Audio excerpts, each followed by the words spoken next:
ঘুরিয়ে হলেও ফের একবার উত্তরবঙ্গ আলাদা রাজ্য অথবা কেন্দ্রশাসিত অঞ্চলের দাবি করলেন বিজেপির মাথাভাঙা বিধানসভা কেন্দ্রের বিধায়ক সুশীল বর্মন। এদিন সুশীল বর্মন বলেন, উত্তরবঙ্গ শিক্ষা থেকে শুরু করে সমস্ত কিছুতে পিছিয়ে রয়েছে। উত্তরবঙ্গের মানুষ বঞ্চিত এবং পিছিয়ে রয়েছে। সেখান থেকে দাঁড়িয়ে মানুষের যে দাবি, সেই দাবিকে আমরা সমর্থন করি। বর্তমান বিজেপির সাংসদ নিশিকান্ত দুবে একদিকে মালদা, মুর্শিদাবাদ সহ বিহার, ঝাড়খণ্ডের কিছু রাজ্য নিয়ে কেন্দ্রশাসিত অঞ্চলের দাবি করছেন। পাশাপাশি বিজেপি রাজ্যসভার সাংসদ নগেন রায় ওরফে অনন্ত মহারাজ তিনিও কোচবিহার আলাদা রাজ্য অথবা কেন্দ্রশাসিত অঞ্চলের দাবি করছেন। এরই মাঝে বিজেপির মাথাভাঙা বিধায়ক সুশীল বর্মন এই দাবি তুলে আবারও উত্তরবঙ্গ আলাদা এ রাজ্যের ওপর কেন্দ্র অঞ্চলে যে বিষয় সেটাকে উস্কে দিয়েছেন। এর আগেও সুশীল বর্মন উত্তরবঙ্গ আলাদা রাজ্যের দাবি করেছেন, আবারও তিনি একই দাবি করলেন। এই বিষয়টা তো উত্তর পূর্ব ভারতের সঙ্গে যারা আছে, যে রাজ্যগুলো আছে, সেই রাজ্যগুলোর ডেভেলপমেন্ট আলাদাভাবে হয়, এটা সবাই জানে।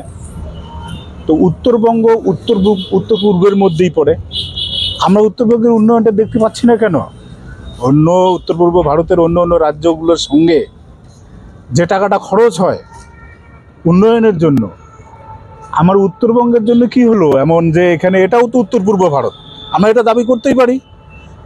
অনেক সরকার চলছে, কেন্দ্রের সরকার অনেক ছিল, তারা কেন উত্তরবঙ্গের উন্নয়নের জন্য এই ব্যবস্থাগুলো করেনি?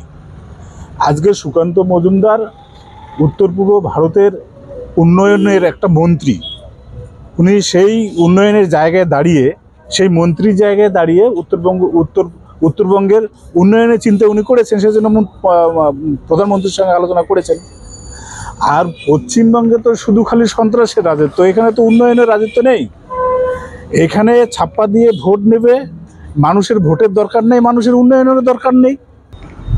মানুষের সাথে আমরা আছি, এখানকার উন্নয়নের জন্য যারা দাবি করছেন, মানুষ উত্তরবঙ্গের দাবি করছেন, আমরা সেটা তার সঙ্গেই আছি।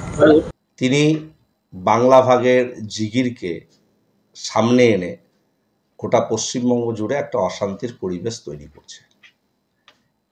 মূলত সুকান্ত মজুমদারের যে বক্তব্য, যে প্রধানমন্ত্রীর কাছে তিনি প্রস্তাব দিয়েছেন উত্তরবঙ্গকে উত্তর পূর্ব ভারতের সঙ্গে যুক্ত করা, এই প্রস্তাবের পরপর আমরা লক্ষ্য করলাম বিজেপি সাংসদ নগেন রায়, বিজেপি সাংসদ নিশিকান্ত দুবে, বিজেপির মুর্শিদাবাদের একজন বিধায়ক, বিজেপির জেলা সভাপতি মুর্শিদাবাদ এবং গতকাল জলপাইগুড়িতে জেলা পার্টি অফিসে বিজেপির রাজ্যভাগের পক্ষে যেভাবে প্রস্তাব গৃহীত হয়েছে, আমরা ভীষণভাবে উদ্বিগ্ন যে বিজেপি তারা রাজনৈতিকভাবে বাংলায় ক্ষমতা দখল করতে না পেরে বাংলাকে টুকরো টুকরো করে তারা রাজনৈতিক ডিভিডেন্ড পেতে চাইছে।